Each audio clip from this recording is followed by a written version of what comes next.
Two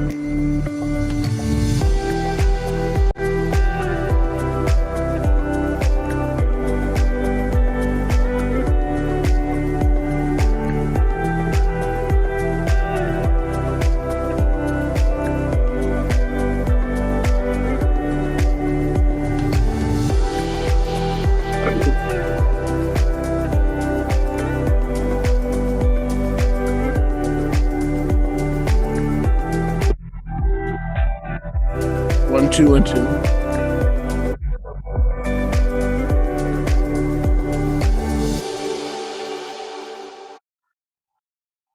One, two, one, two.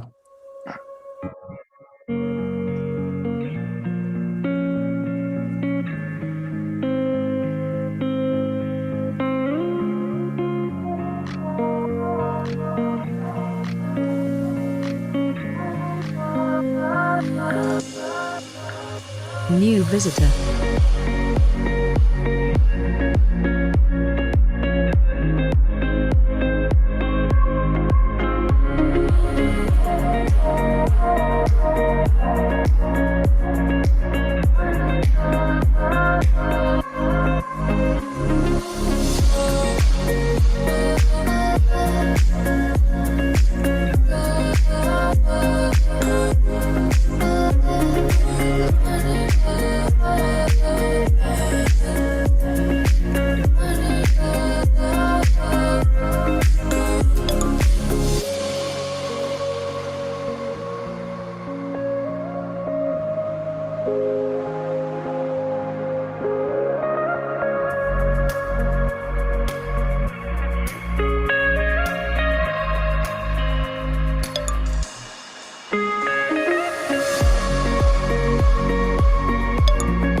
Download your favorite podcasts and listen uninterrupted. Try our family plan.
Returning visitor.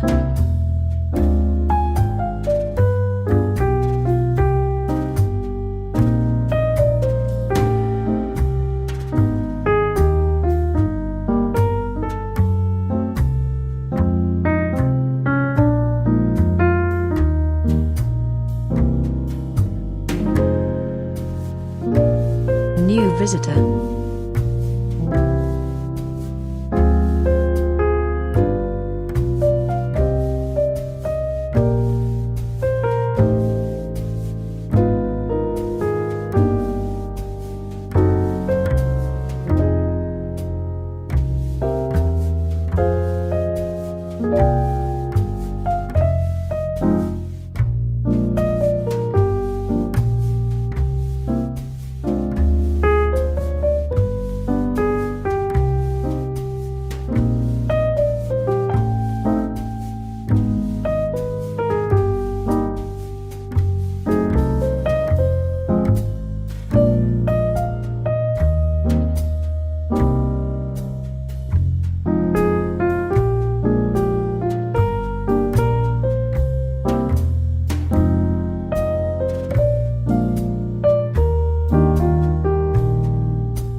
Two, 1, 2, 1, 2.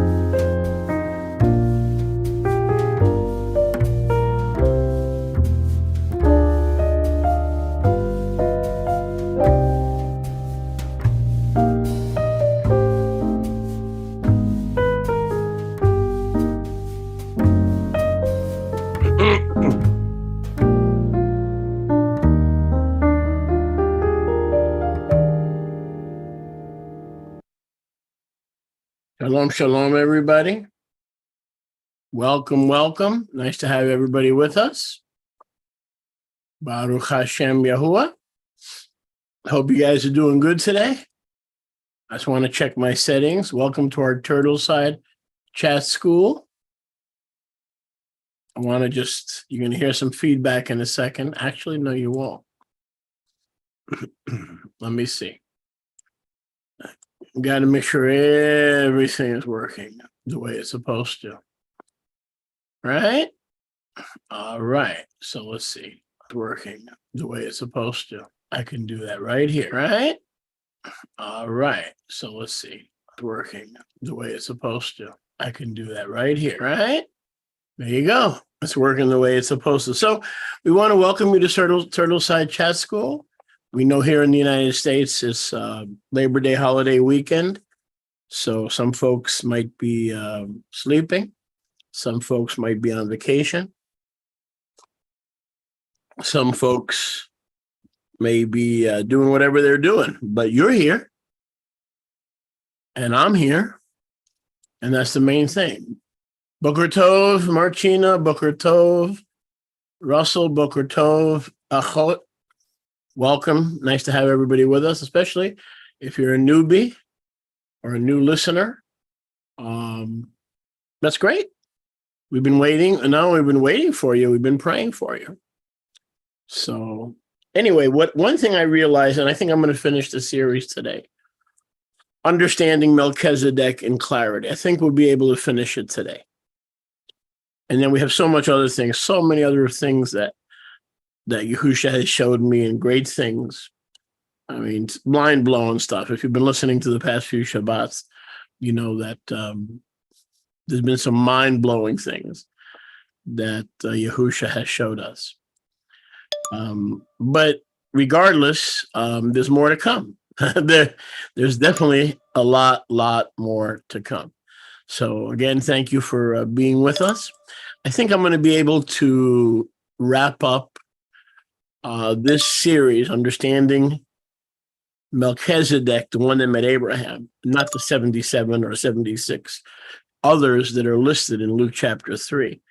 I think we'll be finishing today. One thing that I realized that I did neglect.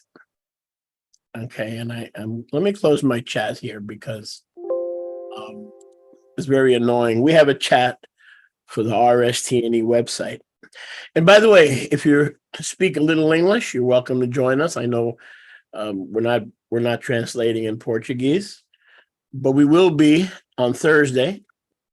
Okay, Thursday we'll have the class in English and in Português. One thing that hit me though when we did this series, I took for granted, which I really shouldn't, but I took for granted that Shalom Yehuda, Boker Tov, Gabriel, Boker Tov, Achot, Lali Samia, Boker Tov, Pupilos, everybody. So one thing that I took for granted that I really shouldn't take for granted, that everybody read Genesis 14, that everybody knows Bereshit 14.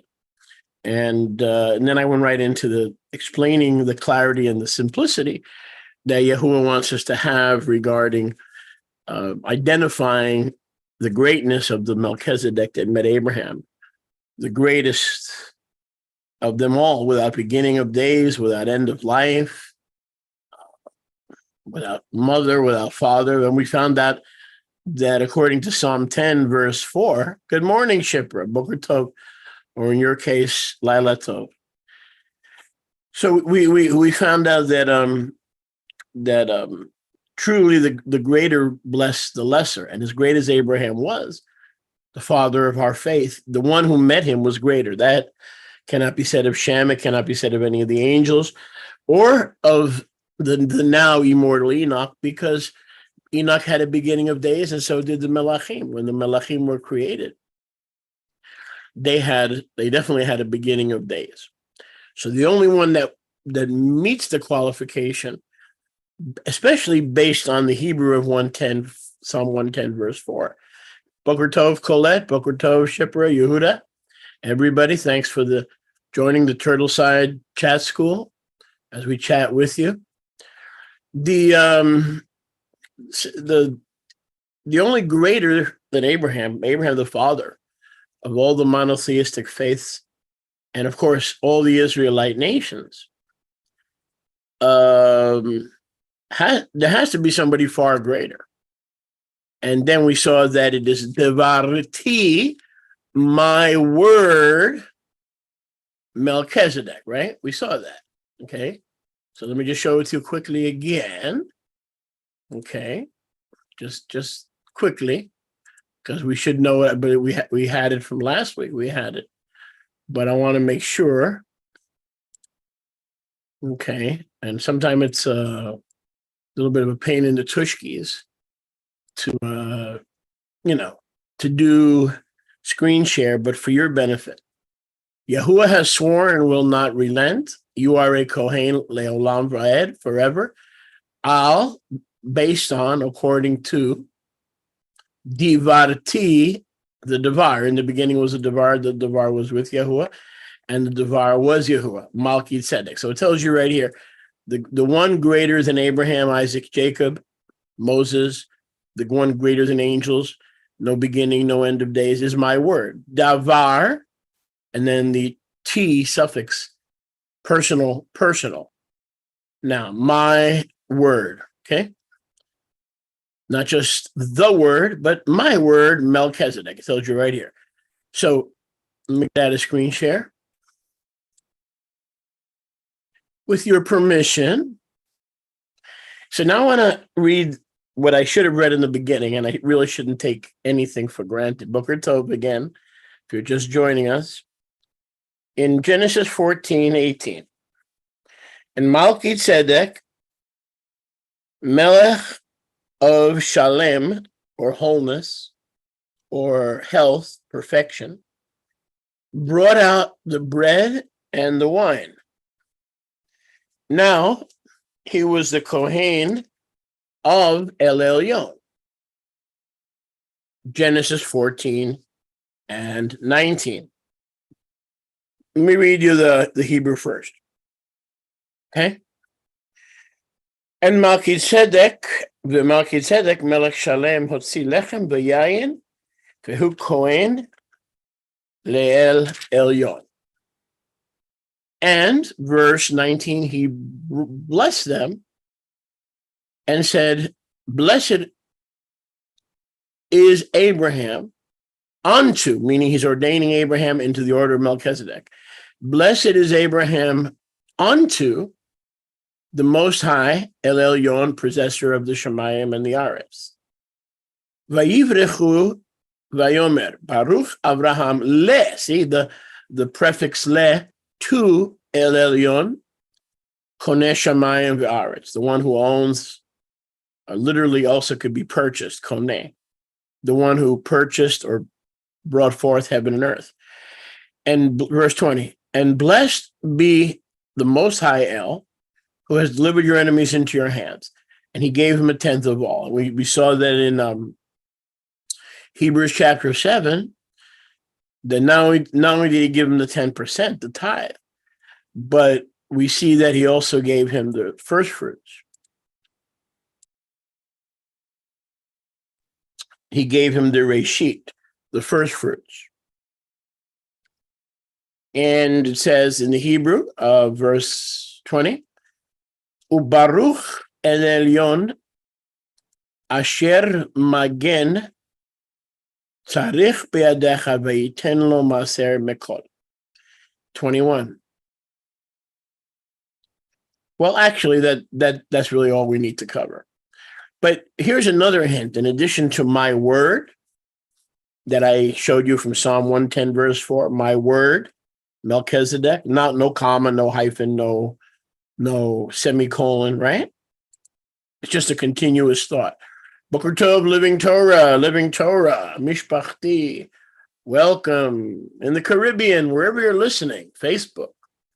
I don't know where you're listening, but you're listening, and for that, we are grateful. And don't forget, we're with you in the Turtle Side Chat School every Monday and every Thursday. And on Thursday, in Inglês, en Português, okay? So, but right now, for Monday, just English, just for now. But that could change. We'll see. So another hint that this was definitely the Devar, the pre-incarnate Devar, is found in verse 20. Ubaruch el Elyon asher magen. And the word, the Devar, the Melchizedek that's bringing forth the bread and the wine and the elements. And that's another teaching we'll expand upon. Asher magen tzarecha, who has delivered magen, who has delivered tzarecha, those who cause you trouble. So I know in some translations it's translated who has delivered your enemies, but actually from what I recall, the word for enemies is oivecha. Okay, the word for enemies is a different word. It's the word oivecha. So tzara, or we say in Yiddish, tzoros. Okay, tzarot. So literally the one who has been your magen, your deliverer from your troubles. So if you keep your finger in Bereshit 14:20. So Malki Tzedek, the pre-incarnate Devar, is ordaining Abraham into the order. He's celebrating that ordination with bread and wine. Just like today we are ordained into the order of Melchizedek with the bread and wine, the body and blood of Yahusha, who is the incarnate word, right? And we learned in the last few Turtle Side Chat School classes, we learned that the main difference between the Malki said the Devar that met Abraham and the Devar today is John 1:14. And the Devar took on flesh. And so we looked at those two Greek words, and we saw that there was one Greek word in Hebrews chapter 7 for same, and there's another Greek word in Hebrews chapter 7 for similar, remember? And we saw clearly that the words that are used in Hebrews chapter 7 is similar, meaning almost the same, but not exactly the same. Remember? And we learned that the difference between the Devar, who is greater than Abraham, greater than Jacob, greater than Shem, greater than Enoch, greater than Moses, greater than the tabernacle, greater than the temple, it has to be the pre-incarnate word, because the whole point of the book of Hebrews is to show the preeminence and the excellency of Yahusha compared to all the stuff and all the objects and all the rituals of the Tanakh and of the Torah. So it can't be anybody else other than the Devar Yahuwah. Now, when people say it is Yahuwah, that's wrong, because no man can see the Father and live, right? We learned that. It's also wrong to say that Melchizedek was Messiah, or what the Greeks call Christ, because he had not yet been incarnated. He had not yet taken on flesh, right? So it's not just a matter of semantics. It shows that we understand what is being taught in the word of Yahuwah. It's not just a matter of semantics. It shows us that we do understand and we have a good grasp of what is being taught. So how do we properly say it? He was the pre-incarnate Davar. And he said, I am your Magin from those who trouble you. I am your protector, your deliverer. The word Magen, Mem Gimel Nun Sofit, literally means redeemer. So here we have a hint. And if you stay in Bereshit, Genesis 15, verse 1, we have another hint. Okay, now watch this.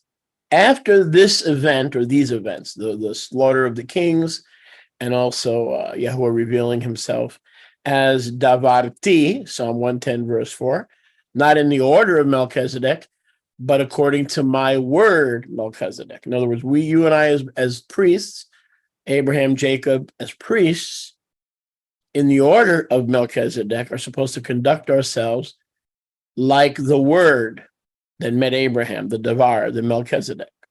So as I said to you last week, a better translation of the order of Melchizedek is my word, according to my word. Which word? The word that met Abraham, right? Malki Tzedek, according to my word.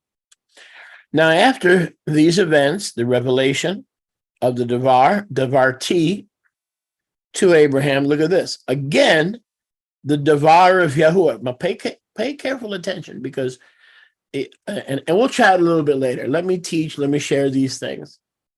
I see you on the screen, and I'm going to save the last 10, 15 minutes to chat, okay? But let me focus, because I don't have a board operator. I don't have somebody that can come in and run the chat room for me. So, you guys know how easy it is for you to lose focus, right? Okay. Well, basically, it's the same for me. So I can lose focus just as easily as anybody else. So that's always good to know. But I'll see you and I'll look at every comment, I promise, because it is a chat school. So there's got to be a part of it that's interactive, but there's also a part of it that has to be focused, right? Focused learning. So look, right after this, that same Davar Yahuwah came to Abraham again. Look at that, in a vision. See, the first time it was personal, but now that same word comes to Abraham in a vision and said, Abraham, do not be afraid. I am your shield, your Magen, and your exceeding great reward. And Abraham said to the word of Yahuwah, Adonai Yahuwah, Adonai Yahuwah. So this is an amazing confirmation, okay? An amazing confirmation that what I'm sharing is correct. Because we're saying that Melchizedek was the word and the deliverer of Abraham's enemies, right? From the Battle of the Kings that had just concluded.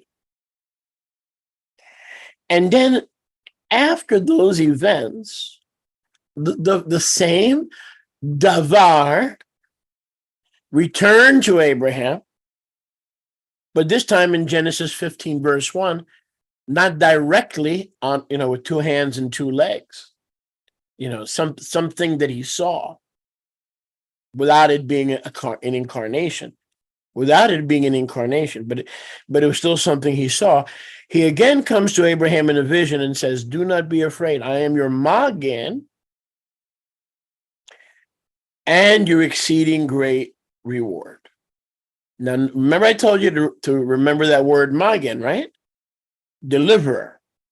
So we go back to Malki Tzedek, the Devar Yahuwah, meeting Abraham in Bereshit 14:20. I am the deliverer. I will deliver Magen Tzarecha, those who trouble you, Beyadecha, into your hand. That same word says, I am your Magen. So immediately Abraham knew this was the word of Yahuwah, Malki Tzedek. Again, this time either in a vision or in a different vision. And how do we know that Abraham understood that the word of Yahuwah, the Devar Yahuwah, was Yahuwah?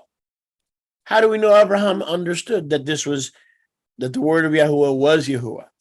Just like Yochanan 1:1 tells us it is. Yevayomer Abraham, now in verse 2 of Genesis 15. And Abraham said, Adonai Yahuwah. So you're getting all this? First, he's identified as the Kohen, the continual Kohen of El Elyon. He brings forth the elements, the bread and the wine, calls him into communion with him, then ordains him. Blessed are you, Abraham, unto, meaning for the kingdom, for the purposes, and for the calling of Yahuwah. And then the scripture says in the Torah, after these events, see, like immediately after these events,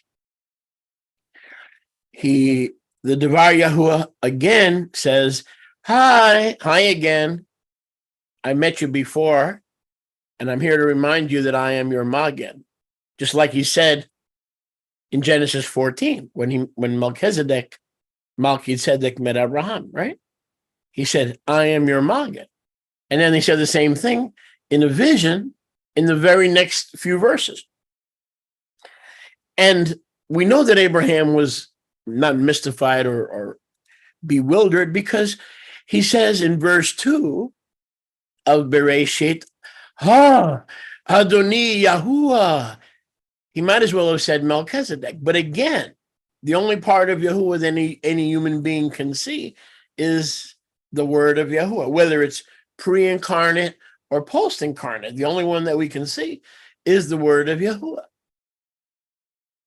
So Abraham had all his ducks in order, right? Abraham knew and understood what was going on. Now let's go back to Hebrews 7. So we had to wait. We had to wait till part 4 of the clarity of the Melchizedek who met Abraham, to really go back to the beginning, because I took it for granted that most of you are learned enough in basics of Torah that you knew that the Melchizedek that met Abraham was found in the Torah in Bereshit in Genesis chapter 14. But I should not take that for granted, because there are always many, there are also always many new believers, right? So that's not something we should take for granted. So today I have to go back and do that. So now go with me to Hebrews, and we're in chapter 7, which is all about the clarity and the evidently. So I wanted to be clear, verse 15. Go with me. I'll meet you in Hebrews 7:15. Welcome to our Monday Turtleside Chat School. And it's a pleasure that you've taken advantage of your open enrollment. Don't forget, we're going to be with you again on Thursdays, 9 a.m. in English and Portuguese, for our second of the 2 weekly classes in our Turtleside Chat School. Verse 15, is it not yet clearer? It is clear that after the likeness and image, see, of Malki Tzedek, there arises another Kohen. Okay. Verse 14, it is evident that Yehusha came from Judah. Clear and evident. Those are the two key words. The whole book of Hebrews is written so things would be clear and they would be evident. Okay, so if after these series of studies on the clarity, understanding the clarity of Malki Tzedek, the particular one who met Abraham, not the others listed in Luke chapter 3 as potential Melchizedeks, and functioning Melchizedeks up to Jacob. Because we know from Jacob until Yehusha, nobody was a Melchizedek that reunited the three separate but co-equal branches of government. We learned all that. If you've been with me all this time, you learned that.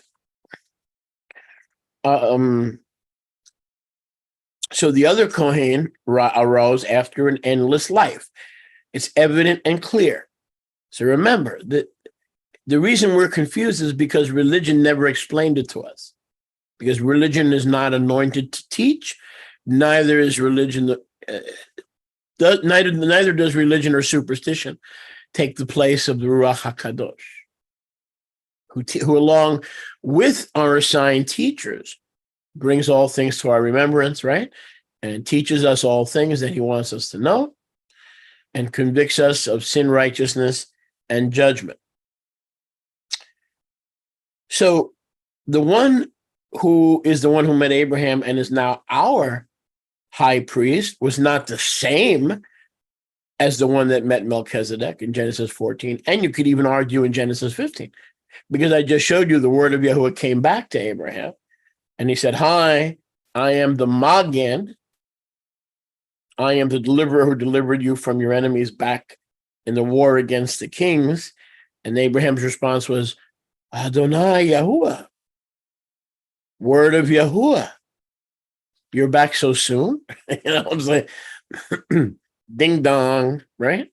Avon calling. Wow, you're back so soon? I was just hanging out with you in the Kidron Valley on the way back from the slaughter of the enemies of Abraham in the house of Abraham. Verse 17. I think we ended around here, but I want to go again. He testifies in verse 17, Hebrews 7, if you're joining us, Ibrahim 7:17. You are a Kohen Leolam after the Davar, the word of Yahuwah, or the word Malki Tzedek. I want to get away from that common hand-me-down translated verbiage. It's not that it's wrong, because in the Greek, the order of Melchizedek is translated taxion, okay, which means a rank, taxion. So it's not wrong, but being Hebrew students, the original Hebrew doesn't speak, in my view, of an order, but of my word. And all those who are in the order, all those who follow in the priesthood of Melchizedek must follow the word, because he is the word before it was made flesh. So instead of saying we're in the order of Melchizedek, I like to say, after studying these things and starting to comprehend these things, I like to say I am walking in the word, or like the word, or with the word, or by the word, Melchizedek. Not like Melchizedek, from Melchizedek, with Melchizedek. No, the word is better than saying the order, because when we think of order, we think of religion and superstition and all kind of pagan priestly orders like they have in India, right?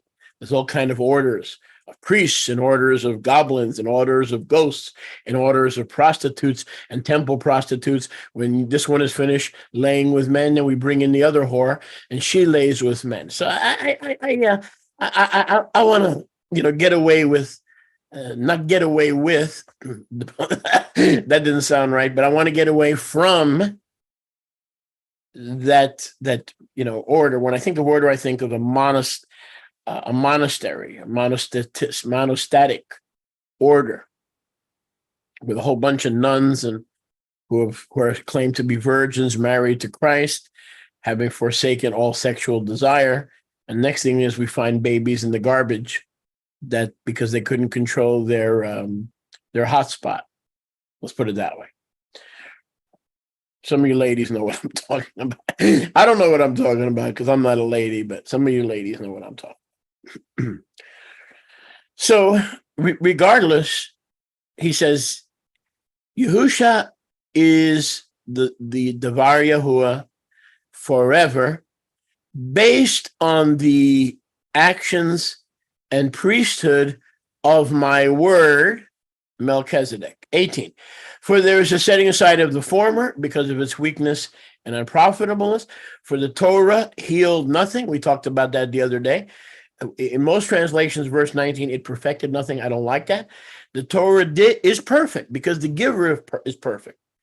So when we say the Torah is not perfect, it shows how stupid people really are, because how could the author be perfect and his instructions be imperfect? So verse 19 of Hebrews chapter 7 is not a derogatory statement against the Torah, trying to say that the pre-incarnate word is greater than the Torah because he is the Melech of Shalem, the Melech who brings us healing and wholeness and maturity.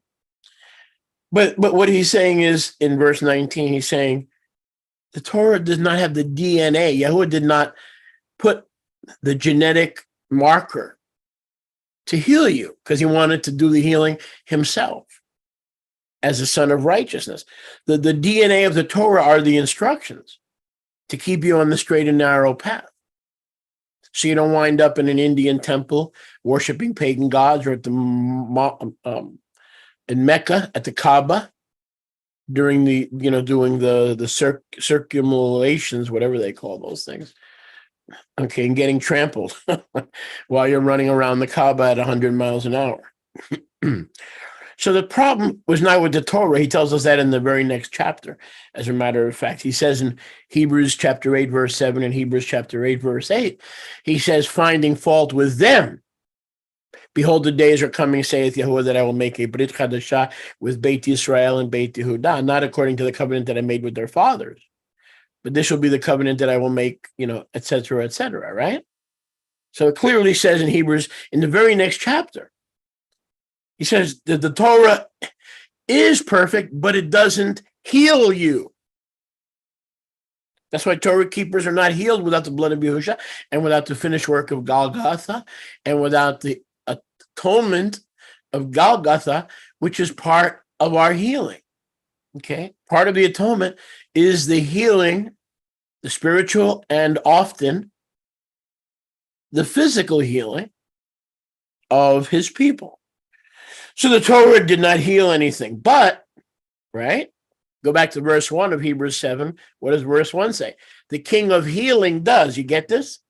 In other words, this is not about who is Melchizedek. I've told you that about 99 bottles of beer on the wall times, right? Remember that? 99 of beer on the wall, 99 bottles of beer. Remember? The whole point is to show you don't need Judaism, you don't need the rabbis, you don't need this rabbi in Brooklyn and that rabbi to teach you who you are in Torah and who you are in heaven's eyes. No, it says that he was Melech Shalem, not the king of Salem. All the other Melchizedeks did rule and reign in the land of Salem, surrounded by the Jebusites. We understand that. But this one is the word of Yahuwah. And he was king of Shalem, Shin Lamed Mem, not merely a city called Salem, which all the other potential Melchizedeks were. So the Torah made nothing perfect or healed nothing. That's why there are hundreds of millions of Jewish people, and I shouldn't say that, hundreds of millions of Jewish people that are not healed. Their sins are not forgiven, and they're not spiritually and or physically healed, but primarily spiritually. But the bringing in of a better tikvah did, and we draw near to Yahuwah through the better. See, better. That's the key word in the book of Hebrews. And he confirmed that the eternal kohanut of the word of Yahuwah is better than anything we had before, whether it's Moses, Aaron, the Exodus, as great as those things and those people were, we have something far greater. The greatest Yahuwah has to offer is the one who ordained Abraham into the order of Malki Tzedek. That same one, the greatest that the Father has to offer us, his only begotten Son, post-incarnation, we enter into that walk. We enter into that way. We enter into that understanding. We enter into that priesthood. I don't like the word order, because to me, there's a different word for order. And it's not necessarily davarti, my order, okay? It could be a different word, derachti, my ways, my halachti, my walk. There can be different words for that.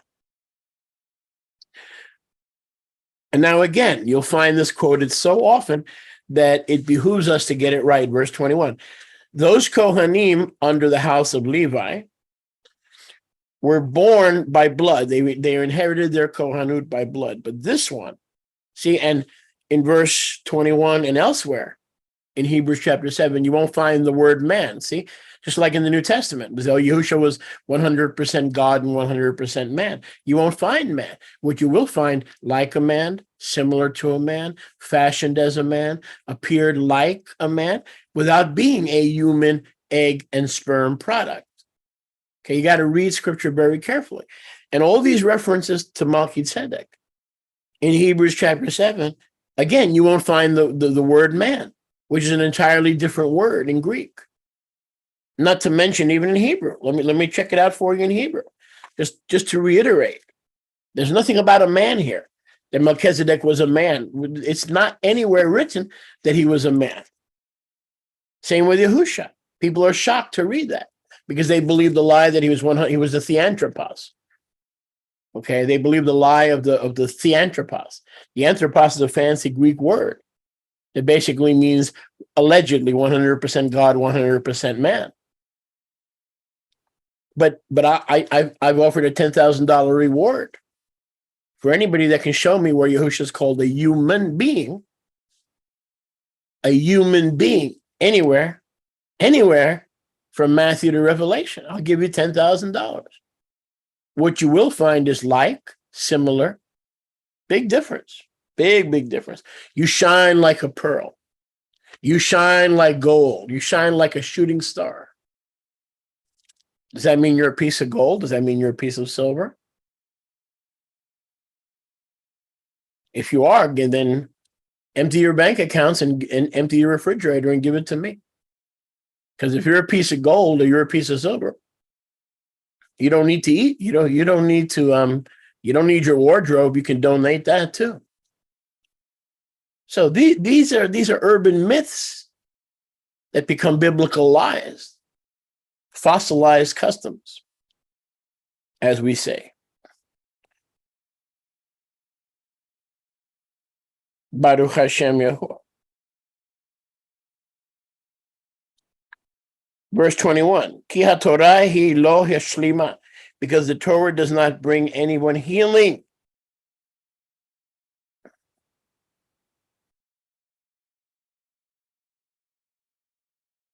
V'hineh nichnasa tachteha tikva. And here we come in with a better hope. Okay? By the one, verse 21, by the one, where are we here? By the one who is installed with an oath. Okay? The one that was installed by an oath.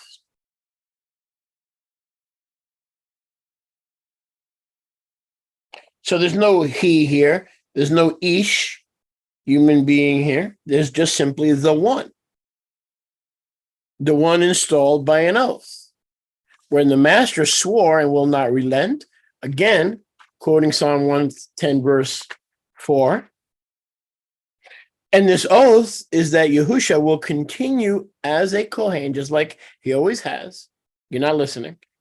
The word of the oath of the Father, is that this one, doesn't say ish, man, doesn't say Son of Man. It just says this one will continue in his priesthood according to the power of an endless life, based on the fact of the Devar Melchizedek, the word, i.e. Melchizedek. So Melchizedek, who was the pre-incarnate word, not the Father, not Yahuwah, but the pre-incarnate word, the Logos, the Memra, the Milta.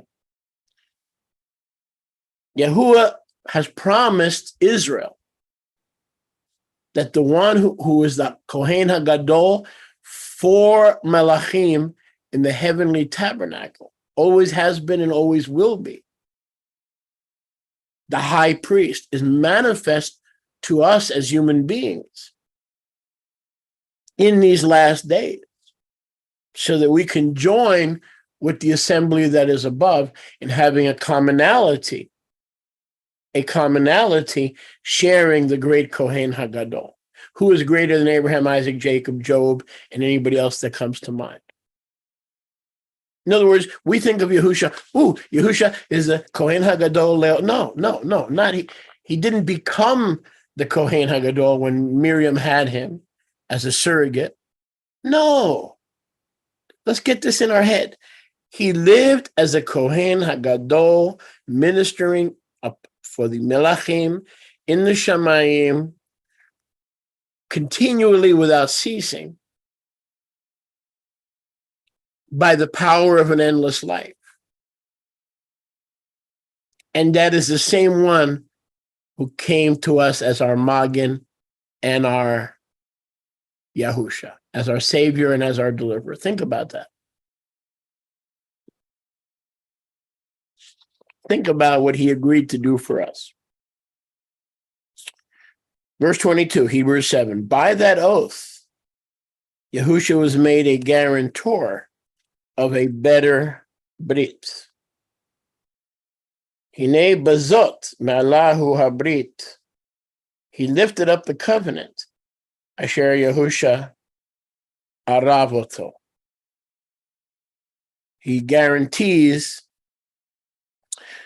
Yahuwah guarantees that the new covenant is better because it's based on the Devar of Yahuwah,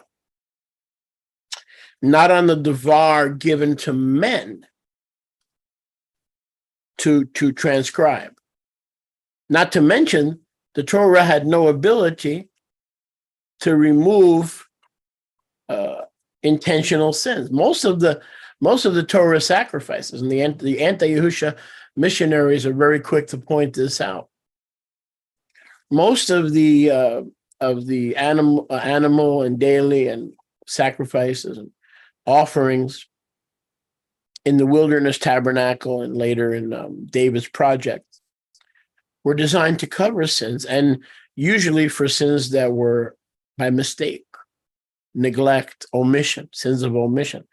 But the intentional sins of commission were only forgiven once a year on Yom Kippur. So, of course, this is a better way because we don't have to wait till once a year for all those sins and rebellion and things we did against Yahuwah intentionally, with complete foreknowledge and intention, believing that, he'll forgive us anyway. Not forgetting that every action, there's a reaction, and not forgetting that there are consequences for disobeying the word. The consequences are not necessarily he won't forgive you, because we have a better covenant built on better promises. Okay, his rachamim, if you repent and make teshuvah, his rachamim will forgive you. That's not the question. The question is the subsequent and consequential circumstances of your rebellion have never left your life. That's why some of you are still struggling with guilt, with child abuse, with being raped, whatever you're struggling with 20, 40, 50 years later. That's because the consequences of these things don't leave until we're 6 feet under. Because our soul is wounded, our mind is part of our soul, And until those five senses die with the banana peel in the ground, we're not released. Because right now our body is not immortal. Our being is immortal. Our spirit is immortal. But we have to lay down the woundedness, all that woundedness that lives in the five senses. And that's the ultimate healing, to be one with the Devar Yahuwah when we sit in his throne, even as he sits in the Father's throne.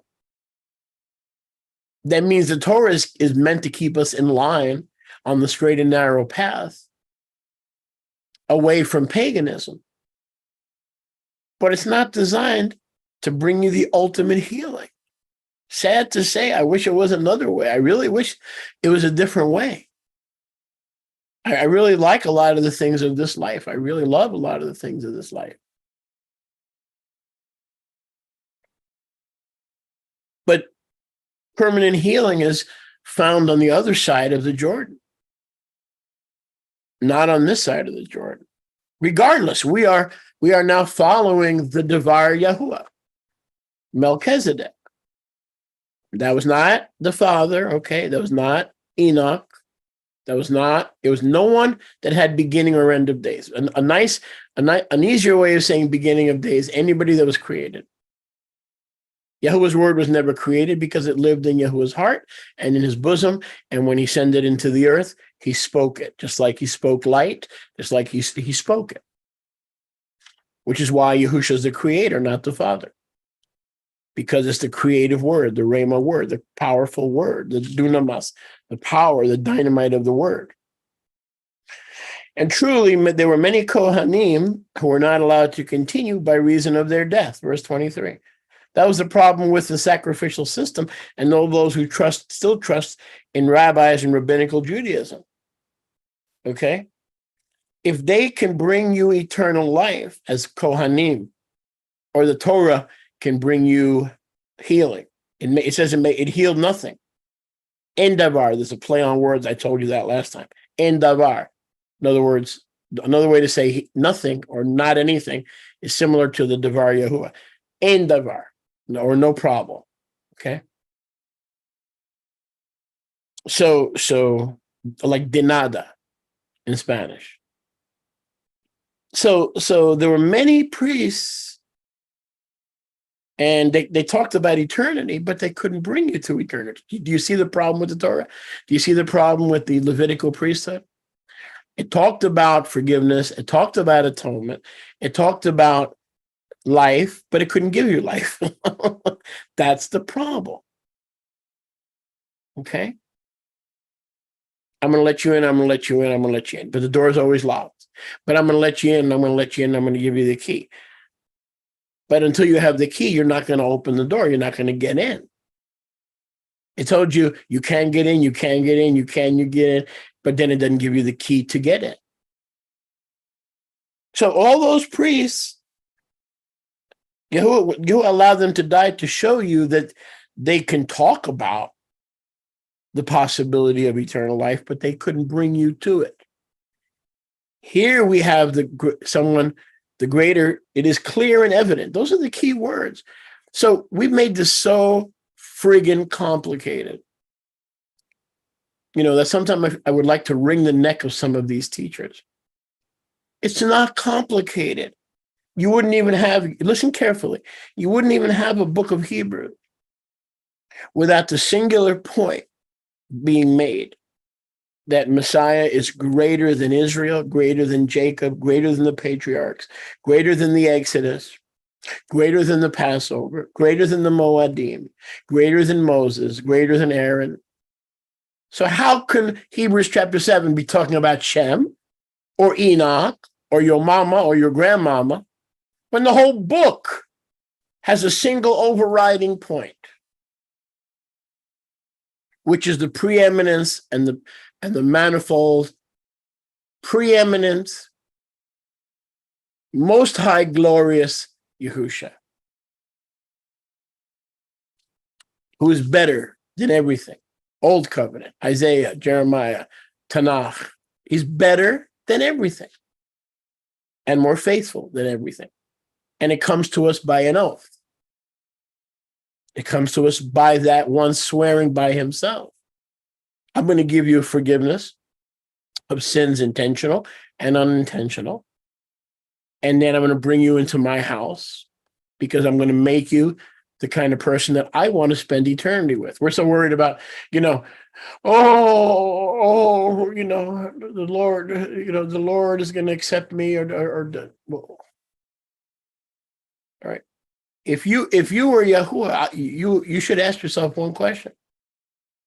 Are you the kind of person that I want to let into my house? Are you a thief, a swindler, an adulterer? You talk Torah, but you took somebody else's wife? So here's what Yahuwah is going to say to a person like that made no teshuvah, didn't come to the elders at the gates, went around to heal himself, just like in the court of law. The believer who tries to heal and counsel himself is a fool, has a fool for a client. Why do you think Yahushua is called the wonderful counselor? But then he has other counselors, because in a multitude of counselors, there is chachma and there is victory. Why would Yahushua want to let unrepentant, habitual sinners who keep repeating the same behavior every 18 months? You're in danger. People like that are in danger. They don't understand that. Why should he let you in? Are you the kind of, the thing that we need to ask ourselves, are we living and are we the kind of people that Yahuwah wants to be with forever? Not for a day, not for, a couple nights away at the beach. Are we the kind, we're always worried about, about he's accepted me, will he accept me? Well, before you ask yourself, do you live like the Devar Yahuwah? Are we the kind of people who are quick to admit we're wrong and not repeat the same behaviors?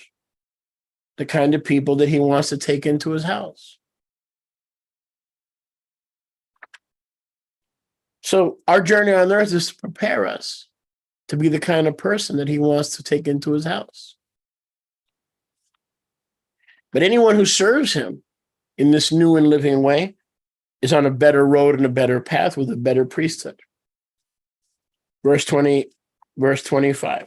So the fact that the priest of Israel, the high priest of Israel, died should have been a clear message to all the followers of the Aaronic priesthood, past, present, and future, that we were going to die too. If our leader died, we're going to die too. See, if our leader escaped death, hell, and the grave, we're also going to escape. What happened to our leaders? They died. Every time we had a high priest die, that was Yahushua showing us that the Torah healed nothing. That is a problem with being a Torah terrorist. And that is a problem with focusing in on the Moadim, Shabbat, Tzitzit, and you forget the author of these things, Yahushua HaMashiach. Okay, because we're going to live because he lives. He said, because I live, you shall live also. He said, because I live, you shall live also. Not because you're good or you're perfect or you're doing better in Torah than you were 2 years ago. I had people tell me, Yahuwah sent me to you to learn Torah. Really? Well, I sure hope it wasn't the same Lord that I serve, because I'm going to tell you about the finished work. I'm going to tell you about the high priest that was established by an oath. I'm going to tell you about the one who can make you perfect. And then you start to walk in Torah because you love him. Not because you're trusting in that system that is based on death, the death of Moses, the death of Aaron, the death of the high priest. What kind of life can that system promise you? So when you tell me that Yahushua sent you to my ministry, I have people tell me that all through the year. I'm like, really? Are you sure it was Yahushua? It wasn't the rabbis, or your guilty conscience? Or, or you raised in a background of do's and don'ts and you feel more comfortable with people dictating to you how to and how not to serve Yah? No. I'm going to teach you about Yahushua. And then he's going to teach you Torah. Because without Yahushua, we are nothing. And without Yahushua, we can do nothing. So this one will not die, which means those who follow him will not die. Didn't Yahushua say that? Last time I checked in the Besorah, he said the same thing. You will live because I live. Verse 24, I'm in Hebrew. If you're just joining us, we're on our Monday morning, Labor Day, Turtleside Chat School. It's Labor Day here in the United States. We're glad you're with us with your breakfast and your coffee. Please get up. I'm going to get up. I don't want to get up too early because I tend to start thinking about what I have to do and what I have to prepare. So I don't want to curtail my limited 6 hours of sleep anyway. So I just ordered an alarm clock, one of those battery operated alarm clocks from Amazon. So this way I don't have to get up too early because I'm afraid I'm going to oversleep. You know what I'm saying? When you got something to do and you got to get up real early and you're afraid you're going to oversleep, right? Instead of getting up at 7 for an 8 o'clock meeting, right? You get up at 4 because you're afraid you're going to oversleep. So anyway, I spend $9 of your tithe money. That's right, darling, your money. I spend $9 of your or $10, I don't know what it was, on Amazon to get one of those battery operated alarm clocks. So this way, hopefully I can sleep till 7 for a 9 o'clock class or 7:30. Because I don't want to be getting up at 4 a.m. because I know that I have to do a 9 o'clock class. Verse 24. But this one, Leolam Va'ed, see, not this human being, this one, this Kadosh one, the definite article, the Kadosh Davar Yahuwah, continues forever and has a continual kohanut that will never depart from us. Not only he said in Hebrews 13:8, I will never leave you or forsake you, but his ministry, his office, his ability to give us Zoe, eternal resurrection life, Zoe, comes by the power he uses to have an endless life.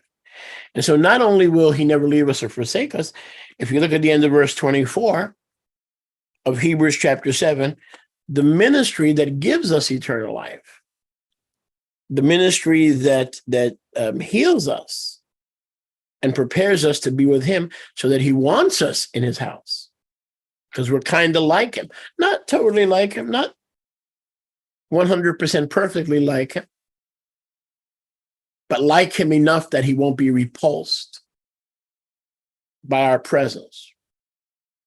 So it is that priesthood, it is that kohanut that continues forever. So long after you're gone, your children are gone, your grandchildren are gone, the priesthood lives forever. That's what he's trying to say. The priesthood that was already continually functioning came down to meet Abraham. Now do you understand Melchizedek? It wasn't some mystical figure from the Barnum and Bailey circus who showed up in tights and walked on a rope. It wasn't a circus act. This was the continual priest. Okay? We don't understand that. We think, the Melchizedek began with the first Adam. No. This is a heavenly office. It tells you over and over again that he conducted his priesthood by the power of an endless life. Now, he pops in and he pops out as he pleases. Into your life, Abraham's life, he pops in and he pops out. You see, as he pleases. I love this, verse 24. You could bank on this. You may not have a lot in your bank account, but guess what? You could bank on this. But this one lives le'olam va'ed, and he has a continuous kohanut. So not only he'll never leave us or forsake us, the priesthood that makes us kadosh will never depart. Therefore, because of all these truths, because of all these past truths that he was sharing with us in this chapter,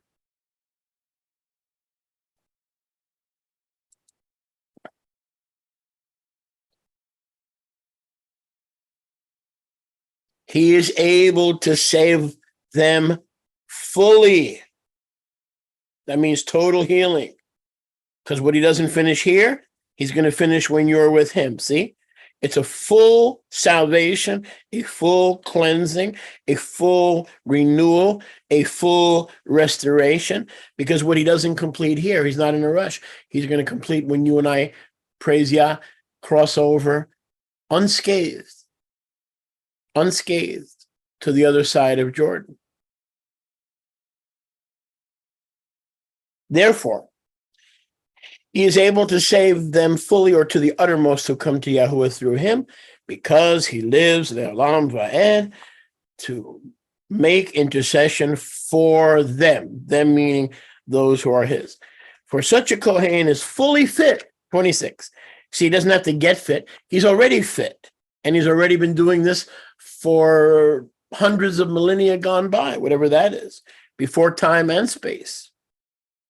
He is fully fit, as opposed to someone who is not fully fit, can't even start till they're 30, has to retire when they're 50, and then when they're 80 or 90, they die. There was nobody fully fit to bring us to the Father except his word, the Devar Yahuwah.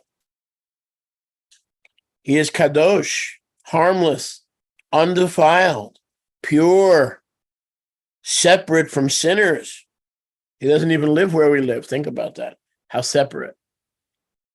You think Yahuwah has a fence around his holiness? You think Yahuwah has a fence around? Yeah. Yeah. It's called 3 rakias. He has 3 fences.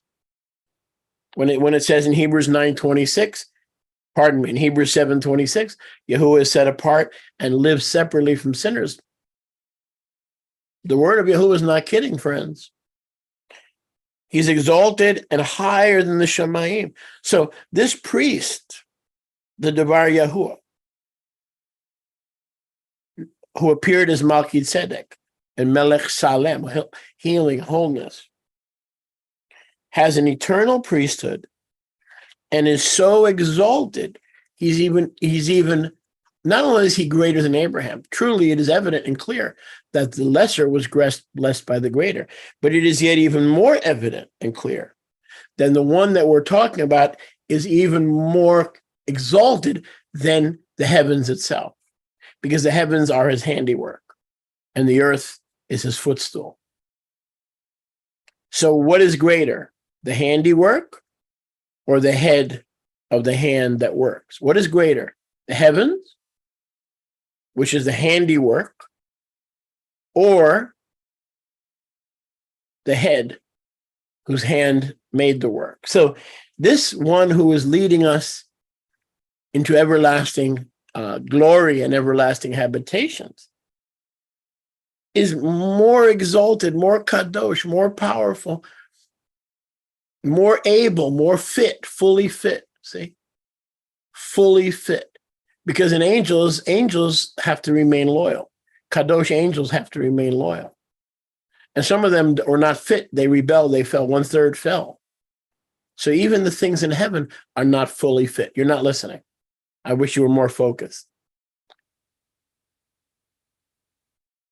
Plus, I don't like the smell of turkey bacon. So even the things that are created in heaven are not fully fit. But the one who is exalted above the heavens, that's our high priest. Can you imagine that? Can you imagine trading that in for a rabbi? Can you imagine trading your faith in so that these idiots in immigration services in Israel can let you into the country? Okay, I'll deny Yahusha and I'll become Jewish. You trade your birthright and your inheritance for a bowl of pottage. You are an Edomite. Anybody that denies Yahusha is an Edomite who serves him, who lives for him, who has tasted of the heavenly gift, who has tasted of life to come, and turns their back on that which they have tasted, and turns their back on that which they have been shown, is an Edomite. Because what did Edom do? He traded in his Bachor, he traded in his birthright for a bowl of pottage. Even if it was beef stew, I wouldn't even trade in my salvation for a bowl of penai soup. I gotta be careful how I say that. Does anybody other than me like peony soup? When I saw the label, I say, Rivka, why are you buying this stuff? I don't need Viagra. She'd keep bringing home these cans of soup. And you know, the funny thing is they taste good. I got hooked on a couple of those cans of soup. I think it's some of you Hispanics will know what I'm talking about. P-E-N, is it P-E-N-N-I or P-E-N-I? Peony soup. I'm like, okay, well, and my first reaction was when Rivka brought the soup home, I don't want Viagra. Okay, I don't want to take more pills. But you can laugh. We're not so religious that we're. I'm religious. I can't laugh. Oh, I'm religious.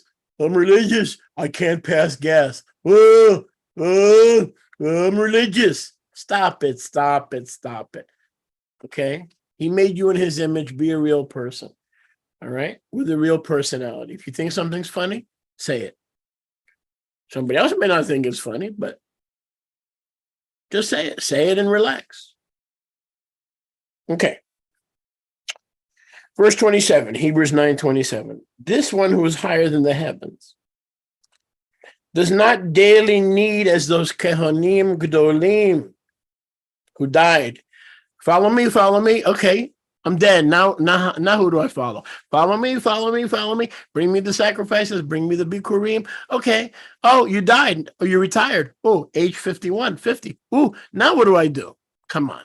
The Torah made nothing healed. Nothing. If you're a Torah terrorist, you can't serve Yahuwah. The Torah was not meant to make you righteous or religious. It was meant to keep you on the straight path so you don't fall into Catholicism, so you don't fall into Wicca, so you don't fall into Ouija boards, so you can tell wrong from right, so that if you want to get into Yahuwah's house, based on his terms and his conditions, trusting with all your heart in the Shema, and the finished work of Golgotha. I would rewrite the Shema if I had to for the New Testament. You shall love Golgotha's finished work. The Shema 6:4, Deuteronomy 6:4. You shall love the finished work with all your heart, with all your soul, with all your mind. I would rewrite the Shema specifically for the New Testament. But I'm not Yahuwah, right? But if I was, that's what I would do. Because either Acts 4:12 is true or it's not true. It's right there on your screen. Where are you? Right over there somewhere. Acts 4:12. What does it say? There is no other name or way or priesthood given by heaven to those who live under the heaven than the Messiah Yahushua. This is a school that'll make you a genius. You know why? Because it's going to give you the mind of Messiah. Okay? All these other schools are going to dumb you down to where you either become a donkey or an elephant. You're a political junkie. If I'm going to do smack, I want to get smacked by the word of Yahuwah. I want to put that into my veins. That's the smack that'll get you into paradise. So we don't need daily as those Kohanim Gedolim to offer sacrifices, because the house of Aaron first had to sacrifice for their own sins, even though they were Kohanim. Then for the people's sins, okay, it was like, I'm sorry, I repent. But if we follow Devarti, my word, the way of Tzedek, he only did this once when he offered himself up on Golgotha. Verse 28. And we finish this series with this verse. And then we'll chat a little bit, okay? See if I can help you. You may have things or thoughts pop up into your mind or suggestions, okay, how we can make the classes worse. That's funny. Or better. Oh, would you please write me your suggestions, how we can make the class worse? That's a little New York humor for you. For the Torah makes men Kohanim Gedolim who have mucho débiles. Mucho, Padre Celestial. The Torah makes Kohanim Gedolim who have human weaknesses, the back, the foot, the arthritis, the gout, the high blood pressure, broken toe, Aneurysms. Oh, Yah forbid. Yah forbid. To those who love him, that those things would not happen. But the Kohanim have these human weaknesses. But the Devar Yahuwah, the word of the oath, Devarti, which was after the Torah, meaning in Yehusha, the same, not order of Melchizedek, the same Davar. Look at verse 28.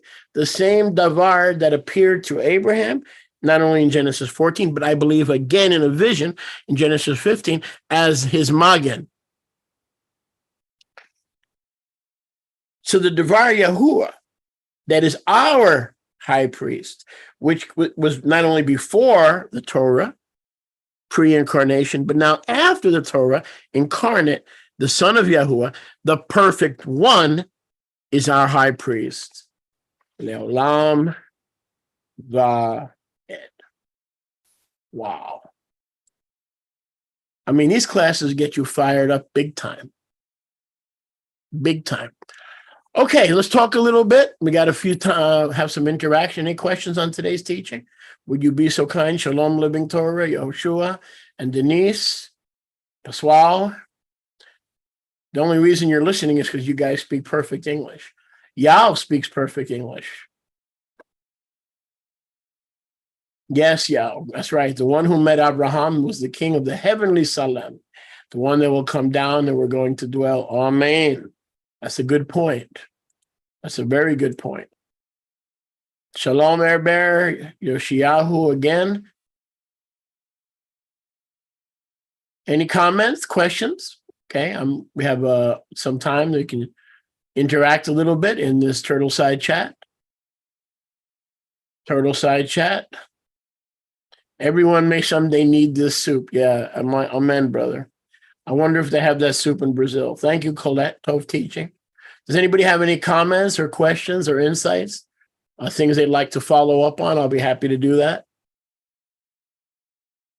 In our Turtle Side chat morning school. I love starting these mornings. I really love getting your day going in the word of Yahuwah with your teacher. Yahusha's our teacher. But it really helps me focus, not over. Maybe when we start the day in the Turtle Side chat school, I believe that if we do so regularly, I believe that as our day goes on and as we encounter the day, we're not going to get, we're not going to overreact or get overly emotional, and I maybe have a more of a balance to the day. You know what I'm saying? Russell says, is pini a bean or a lentil? I have no idea. The only thing I know, Russell, is that it's pasta. It's like these little pieces of pasta, like with a tomato soup feel, and then inside there are little pieces of pasta. That's all I know. I mean, it's a pretty simple soup, but it's pretty good. You can find it in the store. They have it on the shelf. So let's see what other comments we have. We have pictures. We have shalom, shalom. That's not a question. That's not a comment. Are there any questions or comments on the teaching? Or you'd like any more explanations on the subject? Not, why did Shem, Ham, and Japheth wear sneakers? Okay, that's not on the sub. Please try to keep your questions. So go ahead. I'll wait a minute or two. I'm not in a big hurry today. And let's see if you have any comments or questions. And I apologize to the Portuguese speakers. I don't have the Portuguese translation right now. Maybe in the near future we could add, or maybe we shouldn't add. Maybe we should just keep Thursday for Portuguese and English. So, those things are in Yahuwah's hands.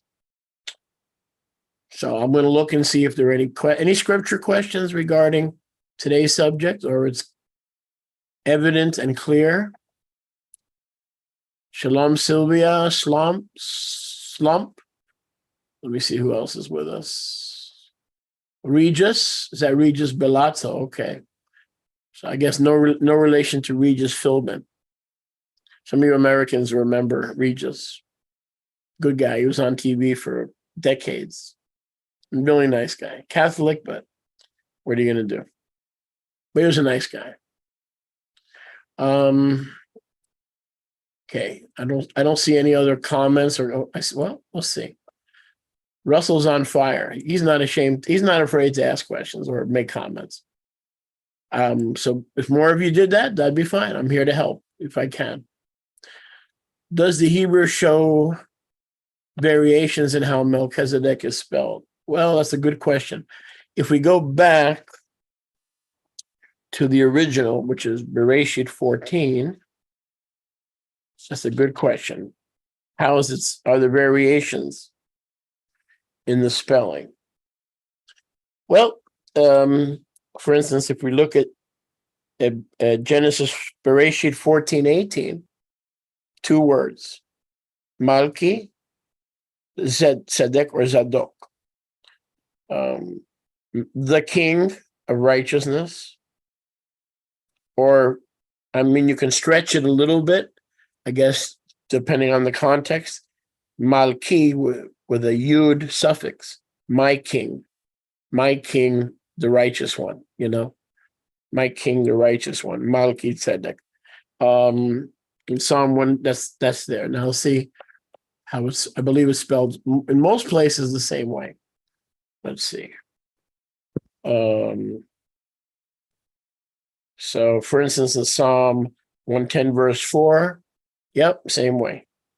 Mem Lamed Kaf Yud Tzedek or Tzadok.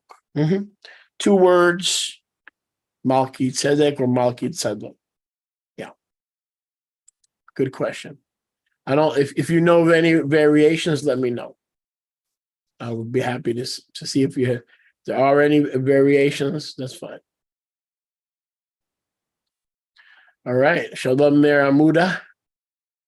You'd like to share? Anybody? Anybody before we go here? Yao, in Genesis 14, he says, those verses are kind of poetic because there probably was a king of the earthly Salem that probably met Abraham too. I don't know. All I know is that this one was separate. He was the king of healing and wholeness. And like you said, there were definitely kings of Salem, definitely. The other Melchizedeks who did not have a continual priesthood in the heavens. They functioned temporarily, either fully functional, like Jacob or Abraham, or not fully functional. We do know they were tied to the earth. So I don't think there's any question that the other Melchizedeks were tied to the earthly Salem. But this one was more tied to the Devarti, was more tied to the Shamayim, and being the Melech of Shalem, as opposed to a city. But that's my understanding. That's a good point, though. It's possible. It's possible that could be both, but I doubt it. I seriously doubt it, because this one was really higher and separate. It says separate from sinners, so it's hard to understand how he would go back to the land of Salam and live among sinners. Thank you for a good class. Thank you, Martina. I hope you understood. Most of what we were talking about. I wish I spoke Portuguese, but we'll see. We'll see what the Ruach has and what the Ruach leads. Anyone else? Any questions or comments on today's class? I'll wait another minute or so, because this is supposed to be interactive learning. So that's why we want people to be learning and chatting.